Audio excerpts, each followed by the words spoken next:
오늘 말씀의 제목은 초라한 예루살렘 입성이 되겠습니다. 초라한 예루살렘 입성이란 제목으로 함께 은혜를 나누고자 합니다. 예수님께서는 세베대의 두 아들이 요청하는 그 요청에서 다툼이 생겨났을 때 하나님 나라가 임할 때에 우편에 앉고 좌편에 앉는 것, 즉 오늘날 조선시대의 하나의 직책이 있었잖아요.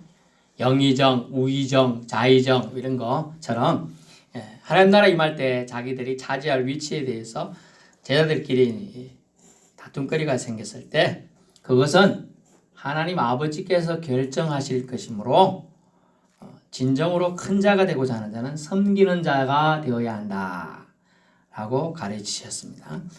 그리고 자신이 온 것은 섬김을 받으려 함이 아니라 도리어 섬기려 오셨다라고 하셨어요. 그리고 재차 오신 목적을 강조하시면서 자기는 대속제물이 되기 위해 오셨다라고 자신의 사명을 말씀하시며 사명 완수의 뜻을 전하셨습니다. 하나님의 때가 참에 오늘 하나님께서 예수님을 이 땅에 보내셨죠. 요한복음 3장 16절 참조하시고요. 약 3년 반이나 유대 지역을 두루두루 방방곡곡 하나님 나라와 회개에 대하여 전파하셨습니다. 하나님과의 친밀한 대화, 즉 기도로 자신이 이 땅에 내려오신 진짜 목적을, 그 목적 성취를 위한 때가 되었음을 아시고 예루살렘에 오늘 들어가게 되십니다. 예루살렘에 들어가심의 의미를 통해 하나님 사랑을 저와 여러분 모두 깨닫는 시간 되길 바랍니다. 예루살렘의 입성 장면에 몇 가지 보면요. 첫 번째, 나귀를 타고 라는 부분이 있어요. 이 본문은 스가랴 9장 9절에 예언된 대로 예언의 성취를 위해서 주님은 나귀를 타셨어요. 그것도 나귀 새끼를 타셨어요. 어미 나귀는 그래도 물건을 실어 봤을 수 있고 사람을 태워 봤을 수가 있겠습니다만 태어난 지 얼마 안 된 나귀 새끼가 사람, 성인 남자를 태우는 것은 그렇게 쉬운 일이 아니에요. 여기가 예루살렘 들어가는 길이 우리는 생각하기에 평지고 좋은 길이다 이렇게 생각할 수 있겠지만은 썩 좋지는 않은 길이에요. 가끔 이 성화, 영화 장면을 보면 이렇게 뭐 투들투들 모절길을 가기도 하고 뭐 그런저런 길이 있습니다. 등산하듯이 올라가기도 하는데 그런 길이에요. 예수님은 나귀를 타셨다. 공의와 구원을 베풀기 위해서 주님은 나귀를 타신 거예요.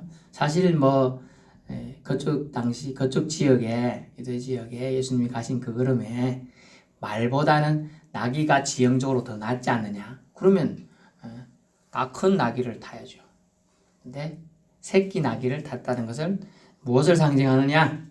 낮고 낮은 위치로 이 땅에 예수님이 오셨고 낮고 낮은 위치로 행동하고 계심을 우리는 볼 수가 있습니다. 가장 초라한 입성 중에 입성이죠.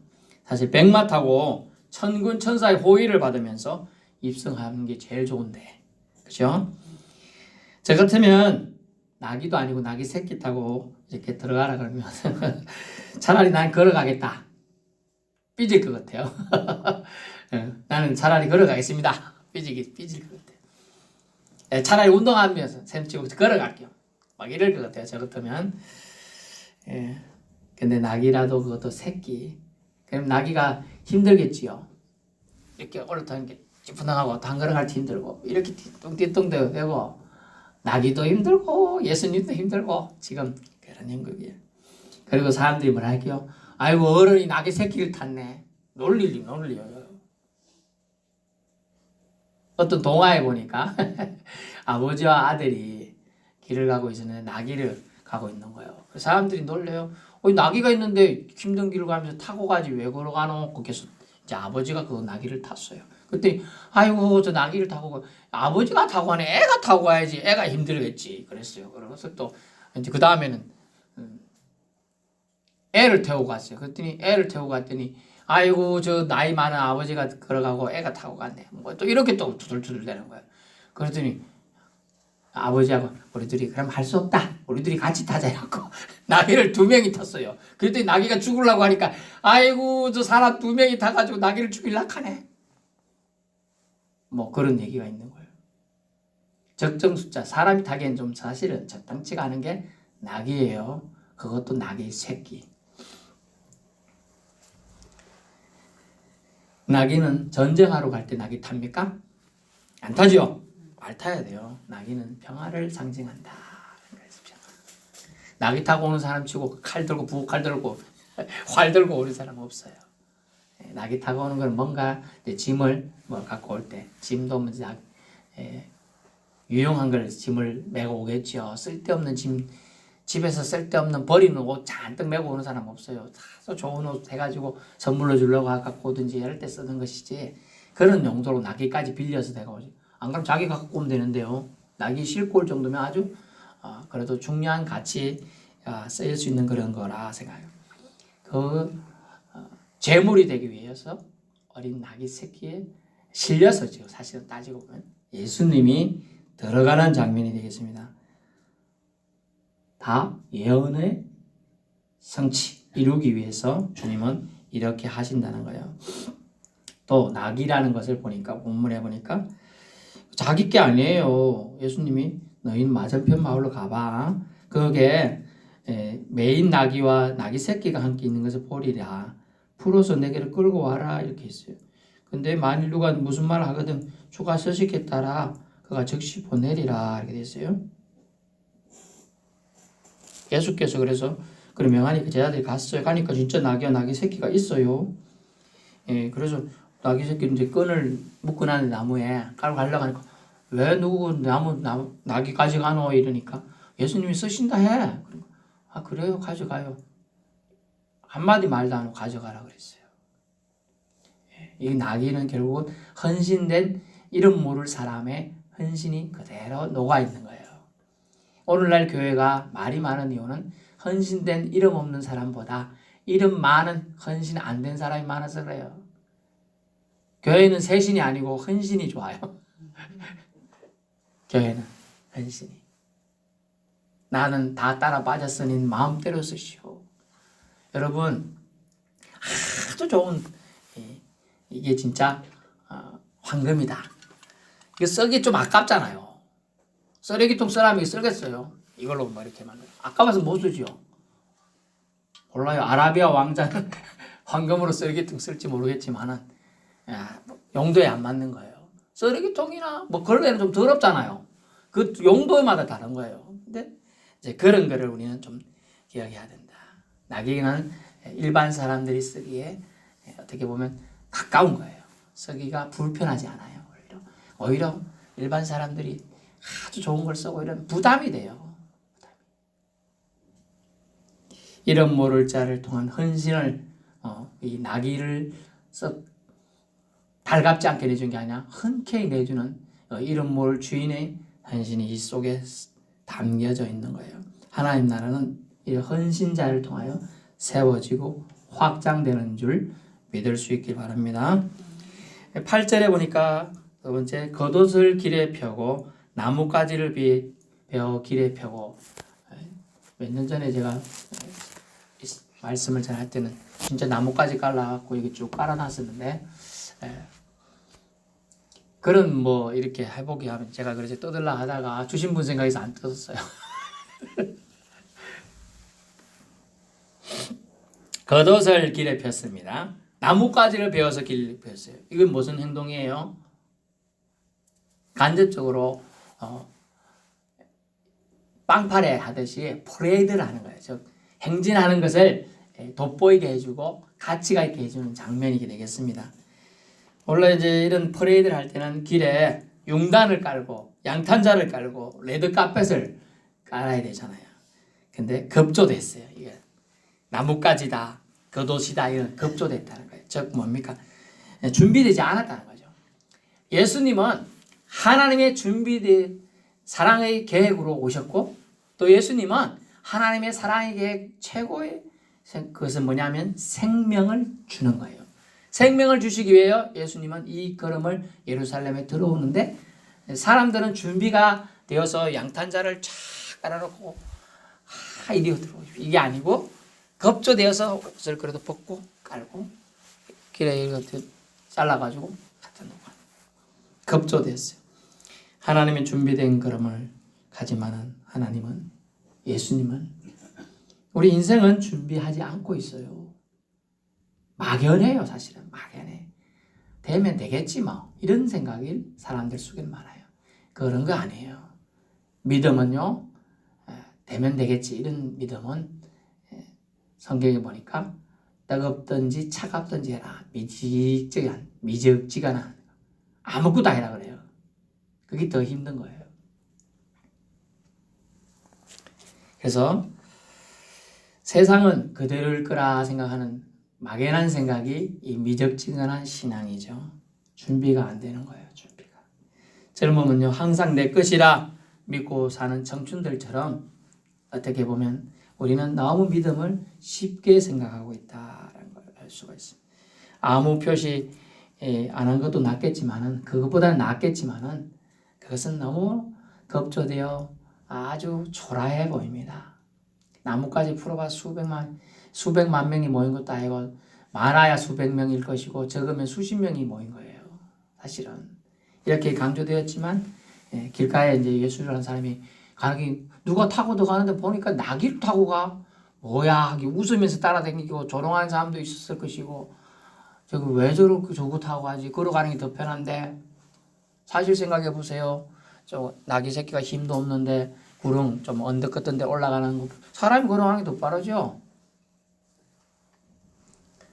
그래서 이것을 통하여 주는 것은 우리는 준비된 신자의 모습을 보이고 있는가라는 걸 생각해 보게 됩니다. 깨어있는 인생으로 우리는 살아야 합니다. 군중이 마련해주는 퍼레이드 멋은 참 없지만은 그래서 덤모르고 하는 행동들에 주님은 이 자식들이 뭐하노? 혼내질 않아요. 사실 왜? 화를 낼 수 있는 장면이죠. 예수님은 자신은 죽으러 가는데 슬퍼해야 되는 게 사실 더 맞죠. 그런데 예수님 자신을 환영하고 이런 사람들에게 그냥 그대로 수용하게 됩니다. 이것은 한마디로 하나님의 사랑의 크기죠. 포용하게 되는 거죠. 여러분에게 좀 안 맞는 사람들이 있고 그런 분들이 있을 수 있어요. 또 신자들도 있죠. 신자들 간에도 다 사이가 좋은 건 아니까. 이때 우리는 어찌해야 되냐. 오늘 예수님의 행동을 생각해 보세요. 참 멋지게 양탄자 깔고 레드불 앞에 가고 빵빠레 울리면서 군악대가 와서 빵빵빠빵빵빠빵 막 힘을 내주면 이런 행진해 가면서 내가 저 예루살렘에 들어가서 예루살렘에 못된 것들을 박살내겠다 뭐 이런 힘을 주고 가는 게 아니고 그런 건 하나도 없이 나팔 하나도 부는 거 없이 사람들이 그냥 모여가지고 왜 가는지도 모르지만은 옷 벗어서 깔아주고 나뭇가지 잘라서 던져주고 이것을 그냥 예수님은 받아들인다는 거예요. 여기에 또 하나님의 바다보다 더 깊고 저 하늘보다 더 높은 우주보다 더 강한 하나님의 사랑이 있음을 깨달을 수 있기 바랍니다. 세 번째는요. 그들은 또 뭐라고 했어요? 호산나 다윗의 자손이여 라고 말했어서 호산나 오 구하소서 한다는데 지금 우리를 구하소서 그런다네요. 다윗의 자손이여 지금 우리를 구하소서 지금 구원하소서. 로마의 압제로부터 군중들은 지금 그리스도께서 구원해 주실 것을 바라며 따라가죠. 예수님이 가니까 뭔 일이 일어나겠지 이런 생각입니다. 그래서 호산나 호산나 막 이렇게 손도 흔들고 나뭇가지도 흔들면서 환영하며 나아갑니다. 그러면서 주의 이름으로 오시려니요 가장 높은 곳에서 호산나라고 외치게 됩니다. 예수님은 영적 구원을 위해 오셨어요. 예루살렘을 입성하시는 것인데 그 목적인데 사람들은 로마를 이제 뒤엎고 유다인들에게 자유를 해방을 줄 거라 그런 생각으로 호산나를 외치고 있는 것이죠. 그러면서 다윗의 자손으로 오신다 했잖아요. 왕의 후손으로 왔다. 메시아임을 공개적으로 밝히는 그들의 소리를 또 듣고 계십니다. 그러면서 10절에 온 성이 소동한지라 난리가 나고 갑자기 막 소리치고 하니까 소란이 나는 줄 알고 사람들이 어떻게 했어요? 막 소란 나는 줄 알까? 서로 뭔 일 날까 막 궁금하기도 하고 성에 사는 사람들 또 유력가들은 두려워 떨게 되는 장면인 것이죠. 군중은 자신이 원하는 방식으로 메시아를 외쳐요. 보통 사람들은 다 자기가 원하는 방식으로 신앙생활을 해요. 호산나 호산나 지금 구원하소서 지금 구원하소서 지금 구원해 주세요. 지금 내가 힘들어요. 하지만 하나님은 그 당연한 외침에 오늘은 다르게 반응하고 있습니다. 이 외침에 호산나 호산나 이런 외침 비슷한 외침이 출애굽 시에도 있었어요. 수많은 200만 명 가까이 사람들이 애굽의 압제에 호산나 호산나 한 거예요. 그래서 주님은 모세라는 선지자를 통하여 그들을 구원해 주지 않습니까? 출애굽으로 인도해 구원해 주었습니다. 오늘 예루살렘 입성 시의 구원은 지금 구원해 달라고 소리치고 있습니다. 하지만 하나님 때가 아직 아니에요. 앞으로 6일 뒤에 일어나는 거죠. 금요일 날 예수님이 죽으셔야 이 일이 시작되는 거예요. 실제로는요. 그래서 고난의 시작 오늘부터 종료주일이지만 고난주일이에요. 시작이 되는 거예요. 고난주일. 하나님이 원하는 시간 방식이 아니었기 때문에 예수님은 그냥 묵묵히 예루살렘에 입성을 하게 되는 겁니다. 여러분은 어떤 식인가요? 여러분의 뜻대로 인생 설계대로 뭐든지 잘 되던가요? 아니면 하는 일마다 꽉꽉 막혔나요? 한번 생각해 보세요. 저도 제 뜻대로 됐으면 제가 판사가 돼가지고 그랬을 가능성이 높지만은 하나님이 고비고비마다 막으심을 제가 많이 느꼈습니다. 일이 안 된다 해서 그래서 제가 느꼈던 게 뭐냐? 또 말씀 주면 생각이 되면 일이 안 된다 해서 자책하거나 자기 연민에 빠져가지고 우울해할 것도 아니에요. 단지 때가 아직 이르지 않은 것일 수 있기 때문이죠. 사실 예수 믿으면 다 잘 된다. 그거 진리예요? 참이에요? 아니에요. 그렇다 따지면 초대교회 신자들 예수 믿었는데 왜 다 죽고 박해 닥다 숨고 지내고 평생 동안 햇빛 안 보고 살다 죽은 사람도 많았어요. 갖다 꾸면서 신앙생활 할 때는요. 다 잘 된다가 아니고 어디가? 영혼은 100% 다 잘 된다. 그렇지만 육체는 고난을 받을 수 있다는 거예요. 예수님은 육체를 입고 있기 때문에 이 고난의 걸음을 걸어가는 거예요. 그거 감당해야 하는 거예요.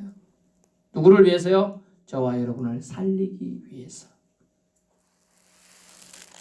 예수님도 사람들이 자신이 분명 인자, 즉 하나님의 아들이시고 사람의 아들임을 그들이 알았어요. 하나님이 일을 하러 오셨고 자신이 죽으셔야 함을 몇 번이나 미리 제 아들과 우리 사람들에게 경고하시고 알려주셨어요. 하지만 믿으려 하지 않으면 예수님은 실망도 하시고 때로는 분개하기도 하셨죠. 그럴 때마다 하나님 아버지의 뜻을 상고하시면서 하나님의 때를 예수님은 기다렸습니다. 여러분 생각해 보세요. 한참 동남아 여행이 인기가 있을 때 있었어요. 갑자기 우후죽순으로 그래서 동남아 관광 여행사들이 많이 생겼어요. 지금 어찌 됐을까요? 다 망했어요. 멀쩡한 땡땡 항공들 다 최고의 직업이라고 그랬어요. 성분도.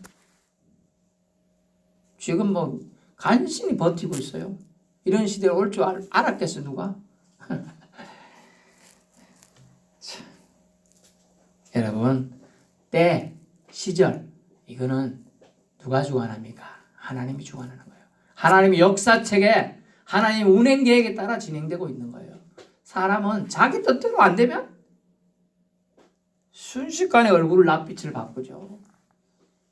돌이키는 일을 하려고 하는 거예요. 자기 마음대로 하고자 하는 거예요. 그렇지 않습니다. 예수님은 사람들이 초라한 환영을 하던 나귀 타고 그 나귀 새끼 타고 간다고 놀리던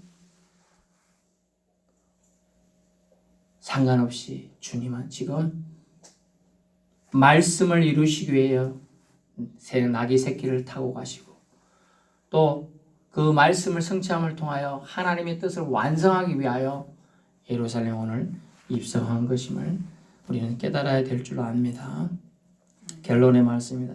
세상은 알 수 없습니다. 하지만 성경은 우리에게 확실한 것을 말해주고 있어요. 불확실한 시대에 확실한 것을 성경은 분명히 말해줍니다. 우리에게 구세주 메시아가 계심을 말합니다. 아멘. 그분을 믿어야 구원받는다고 기록되어 있어요. 사도행전 16장 31절. 예수를 믿으라 그리하면 너와 네 집이 구원을 받으리라. 아멘. 뭘 받아요? 구원을 받으리라. 너와 너의 집이, 너의 집에 속한 모든 권속이 구원을 받으리라. 요한복음 1장 11. 예수님을 영접하면 하나님의 자녀가 되는 권세를 주겠다. 얼마나 확실해요. 이보다 더 확실한 게 어디 있어요? 그런데 얼마나 더 확실해야 믿겠습니까? 보여주면 믿겠다는 사람도 있어요. 보여주면 안 믿는다면 그 사람이 더 이상하죠. 바보라고 할 수 있어요. 그런데 안 믿을 사람은 안 믿는다 하고 예수님은 더 강하게 말하고 있어요. 예수님이 수많은 표적을 보였어요. 물고기 2마리하고 떡 몇 개 하고 가지고 떡 5개인가 가지고 또 질병이요 또 물고기 몇 마리하고 떡 몇 개 하고 가지고 수천 명을 먹이고 남기는 그런 이적을 보면서 뭘 느꼈느냐 사람들은. 오, 하나님이 하셔서 이적을 봤어요. 근데 이적을 행하고 표적을 행한 그 사람, 다시 말하면 예수님은 안 믿고 그건 표적만 믿고 하는 거예요. 사람은. 그래서 보여줘도 안 믿을 사람은 안 믿는다는 거예요. 그게 예수님의 더 강한 말씀이에요. 사실은 보여주면 저기 물이 있습니다. 물 보이지요? 안 보여요? 보이죠? 물 보여요. 따끔네요. 물 보여. 그런데 물 보이는데도 물이 없다고 말하는 거하고 똑같은 거예요. 표적에 대해서. 표적은 보면서 예수님, 그 표적을 행하는 주님을, 그리고 심지어 뭐랬습니까? 사람이 38년 동안 병자가 앉아있는데 일렉키 갖고 나왔는데 아이고 누가 뻥치나 이거 원래 이거 아팠던 사람 맞아? 못 걷던 사람 맞아? 이렇게 얘기하는 거예요. 사람들은 자기가 보고 싶고 믿고 싶은 것만 믿는 거예요. 믿음은 뭐죠? 믿어지는 게 믿음이에요. 그게 아니에요. 자기식으로 믿는 건 믿음이 아니에요. 그래서 우리는 뭘 깨달습니까? 오늘도 예루살렘에 입성할 때 사람들은 자기식대로 믿는 거예요. 이제 예수 그리스도께서 메시아로 오셨습니까? 그런 것 같다. 그런데 뭔가를 보여주겠지? 로마가 이제 예수님의 무릎 앞에 꿇고 항복하겠지? 이런 식으로 믿는 거죠. 그러나 예수님은 그런 예수님 심판주로 오신 게 아니죠. 화해의 주님으로 지금 예수님 오신 거예요. 예수님이 다시 오실 때는 어떤 때요? 재림시는요? 심판주로 오는 거예요. 그때는 이제 아무도 그 앞에서 아이고 안 돼. 내가 그때 믿었어야 되는데 이거 안 됩니다. 안 통해요. 가짜예요. 그때는 뭐 아무 방법이 없어요. 심판주로 오실 때는 저와 여러분이 예수님이 그 심판 앞에 설긴 설 텐데 예수님이 어서 오너라 이거 하고 나 너 모른다 하고 딱 갈라주는 거예요.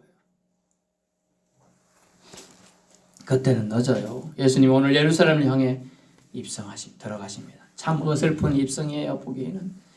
왜 그렇습니까? 정작 맞이하고 환영할 제사장, 레위, 서기관, 율법교사들은 보이지도 않아요. 환영하지도 않아요. 힘없고 나약하고 영향력 없는 자들만 의미도 모르고 환영하고 있습니다. 사실 예루살렘 입성은 하나님의 거룩한 목적을 자신의 아들을 제물로 내주 우리를 구원할 계획을 위해 들어가시는 죽음의 길, 고난의 길이었기 때문입니다. 그것을 환영하지 않는 것이 하나님 마음에 더 낫지 않았나 싶어요. 미미하게 힘없고 나약한 자들이 환영을 어떻게 보면 참 안타까운 장면이기도 합니다. 초라한 입성이었죠. 나귀 새끼 타고 별 볼 없는 자들의 초라한 박수 소리와 함께 예루살렘을 향해 죽으러 가고 계신 겁니다. 왜요? 저와 여러분의 영혼을 구원하기 위해서입니다. 아멘. 누구나 구원기 위해, 누구나 예수 믿으면 구원받게 하기 위해 주님은 그 걸음을 꼭 걸어가셨어요. 했어요. 예수님을 바라고 하나님을 찾는 자들이 예수님을 만나러 오는 것이 막히지 않도록 이 방식으로 예언대로 예수님 오늘 예루살렘을 향해 탱크처럼 우직하게 자신에게 주어진 길을 걸어가셔야 했다는 것입니다. 우리도 예수님처럼 우리를 이 땅에 보내신 목적이 분명히 있습니다. 저와 여러분에게는 분명한 그런 목적이 있어요. 최선으로 믿음을 가지고 한 걸음 한 걸음 하나님께로 하나님 뜻을 이루기 위해 오늘 예수님처럼 예수님이 그 뜻을 이루기 위해 걸어가신 것처럼 우리도 주님이 우리에게 주신 사명, 겸손한 신앙인의 모습으로 받아서 예수님처럼 예루살렘에 걸어가듯 우리도 우리의 삶에 주어진 길을 잘 걸어갈 수 있기를 축원합니다. 기도하겠습니다.